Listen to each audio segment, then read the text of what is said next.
Alrighty, boys, it's time for an updaters.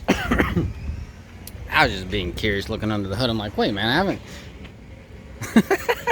Oh my goodness, my kids spend too much time with dad. This guy got his little scooter.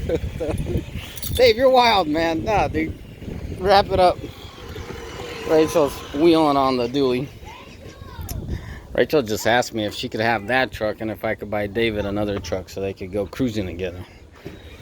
Oh man, I love my kiddos. Alright guys, point of this video, 8,500 miles. Very much happy. This truck had a lot of big, a lot of room to fill, or should I say some big shoes to fill.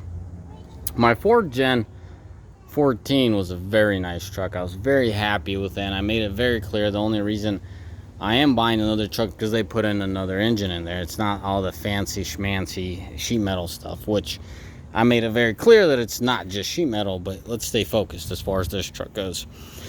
So when I bought this truck, I mean, my other truck was tuned, this one's not. It was hard, and for me to be as transparent as I can be, I kept it fairly straightforward and fairly open. Now, with 8,500 miles, there's things we could talk about. Guys, I don't know what's going on with me. I keep getting dry throat, so I got to drink. With that in mind, we got something to talk about, boys. Up to 4,000 miles, okay?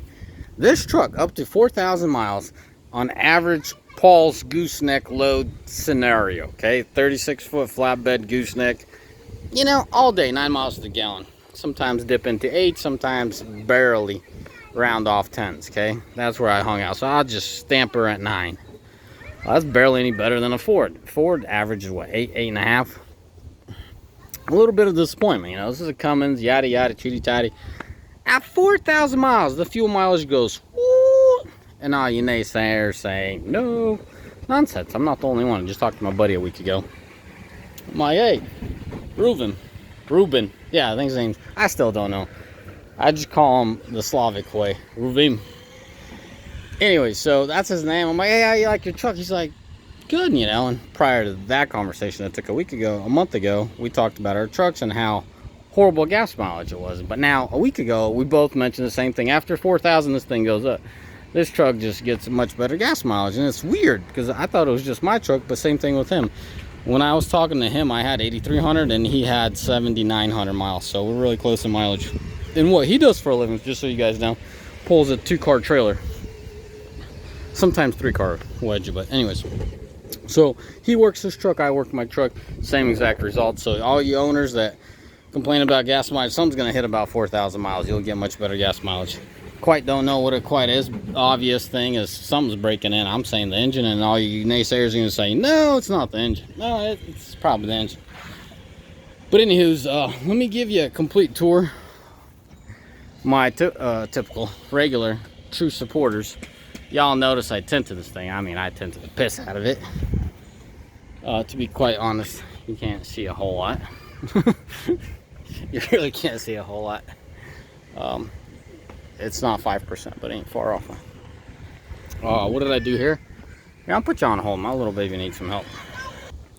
Alright, boys, I'm back. So what did I end up doing with the fuel? I don't know if I've talked about this in my videos or not. I was contemplating if I should do an under, the factory replacement. I should do one of these. So, well, clearly, as you can tell, I went with one of these.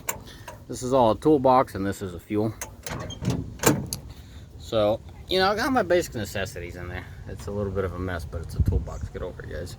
My fuel up. I made a little mess last time, so I had to do that. Throw a little shop towel in there. So anyways, boys, I'm getting a feel for these airbags. No, I have not went away from saying this is janky, cheesy, whatever you want to call it. It's very convenient and the idea is right, but I don't think it'll last long, so I guess you guys follow along and see how long that suspension lasts. But I'm getting an understanding of the way it operates, and it's very functional and it's very convenient. For what the boys, the sales guys, were talking about, the whole lowering, is very efficient. So this is what you do. And I've been using this truck. Hold on a second, guys. My baby needs help again. All right, now that she's been helped, I could help y'all and finish this video. So, like for example, you got a bumper pull, right? Like I was pulling that RV. I know, guys, when I'll be going, I was just pulling it across town, but when I'll be hitting the road, I'll be doing the whole stabilizing hitch thing, which I think is very much needed for something that tall. As far as this goes, so you start lifting your trailer, right? And the bottom section of the trailer, so the lowest point of the trailer hitch, I'd get it up to here and just stop. As soon as you open the door on the truck, it readjusts and it'll drop down, you know, a couple inches. So if I leave it here, and the airbags will deflate and it'll drop, and that's the convenience that they're talking about. Rach, you getting stuck again? Let's go, babe. Keep spinning. So same thing goes, obviously, as you can tell, same thing, same effect on the gooseneck, you know. When you're lowering it, you know what I mean, you lower the gooseneck and this thing sits down, squats or whatever. I want to say it compensates before you open the door. I want to say that it'll start pumping. It's the other way. It's when you're unhooking, it seems like it'll drop the truck once you open the door. Same thing, you start lifting off and you see that goose ball starting to come off. You know, you give it a few more rotations of the handle, and then as long as it starts dropping, you're usually good. You open the door and the airbags deflate. Okay. So that's how the system works. It's very efficient. It's very useful. It's very automated. I try to override it and hit that lower my bed thing in there. It just didn't work very well for me. I don't know what the deal is. Sometimes it works, sometimes it throws a fit. So not a whole lot to it. Not a whole lot I could talk about how efficient it is and not. But this is something you could rely on, you know what I mean? You're pulling a trailer and you want to save that inch or two of saving yourself time, you go for it. Now, as far as the truck itself, it's definitely breaking in. I'm getting a little bit better power. I'm starting to notice a little bit better power in areas where, you know, like you're seeing a hill climb and it's pulling well. But you're like, yeah, it's gonna downshift, and it's starting not to downshift, and it just plows up the hill, and that's where you're like, yeah, is it breaking in, or is it just me getting used to this truck? Oh, look who's keeping an eye on me. Anyway, so guys, that's all. As far as the truck goes inside, there's no modifications I've done. I don't know if you guys are picking up. I'm pretty much bringing you up to speed, everything I modified and everything I learned about this truck. So 8,500 mile updaters would be the best way to do it. I don't know if I showed you the odometer or not. 84.7, close enough, 8,500 miles. That's what it looks like inside. For all you boys, this is the way I ran it. I ran it through there and hid the wire in there. And I have the switch right here. Yeah, as you can tell, it's tinted. That's tinted too, sorta. Special tint. Don't do the regular tint, guys. Get yourself in a lot of trouble.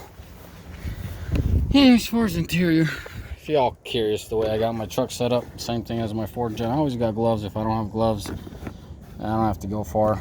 My keys, my typical keys, not my big water keys, but you know, my RV, my hitch, my shop keys. That's where that bundle of keys are. If I don't have gloves in there, I always got gloves here. Usually I have an extra set of gloves in here. I don't know why they're in there, so I might as well do it. As you can tell, I got my straps, my couple inch straps in there. Push comes to shove, I always have something. My kiddos.